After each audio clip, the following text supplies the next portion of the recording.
Hi guys, Bigg Boss Malayalam season 7 sixth week എവിക്ഷനിലേക്കുള്ള nomination ലിസ്റ്റാണ് വന്നിട്ടുള്ളത്. നമ്മൾ വീഡിയോ ചെയ്യാൻ കുറച്ച് ലേറ്റായി പോയി, കുറച്ച് ബിസിയൊക്കെ ആയിരുന്നു. എന്തായാലും നോമിനേഷൻ ലിസ്റ്റ് അറിയാത്തവർക്ക് ഈ വീഡിയോ കാണാം. 5 പേര് ഓൾറെഡി ഡയറക്റ്റ് നോമിനേഷനിലുള്ളവരാണ്. മൊത്തം 13 പേരാണ് ഇത്തവണ സിക്സ്ത് വീക്ക് എവിക്ഷനിലേക്കുള്ള നോമിനേഷനിൽ വന്നിട്ടുള്ളത്. 4 വൈൽഡ് കാർഡ് എൻട്രീസ് വന്നിട്ടുണ്ട്. അതിനോടൊപ്പം ആര്യൻ, അങ്ങനെ 5 പേര് ഡയറക്റ്റ് നോമിനേഷനാണ്. ജിഷിനൊഴികെ ഉള്ള 4 വൈൽഡ് കാർഡ് എൻട്രീസ്, അതായത് വേദലക്ഷ്മി, പ്രവീൺ, സാബുമാൻ, മസ്താനി, അതിൻ്റെ ഒപ്പം ആര്യനും ചേർന്ന് 5 പേരെ ഡയറക്റ്റ് നോമിനേഷനാണ്. ഇന്ന് നോമിനേറ്റ് ചെയ്യപ്പെട്ടത് 2 വോട്ട് നേടി അക്ബർ, അനീഷ്, നെവിൻ. 4 വോട്ട് നേടി അഭിലാഷ്, അനുമോൾ, റെന ഫാത്തിമ. 5 വോട്ട് നേടി ബിന്നി സെബാസ്റ്റ്യൻ.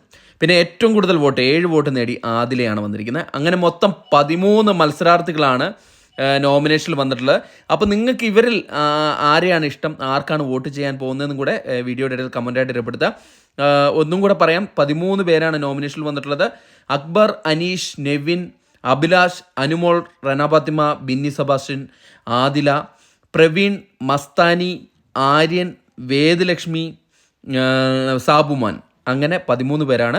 നിങ്ങളുടെ ഇഷ്ട മത്സരാർത്ഥി ആരാണെന്ന് കൂടെ വീഡിയോയുടെ കമൻറ്റായിട്ട് രേഖപ്പെടുത്തുക. കൂടുതൽ ബിഗ് ബോസ് അപ്ഡേഷൻ അറിയാൻ വേണ്ടി നമ്മുടെ ചാനൽ സന്ദർശിച്ച് ചാനൽ സബ്സ്ക്രൈബ് ചെയ്തില്ലെങ്കിൽ ദയവായി ചാനൽ സബ്സ്ക്രൈബ് ചെയ്ത് കാണാം. താങ്ക്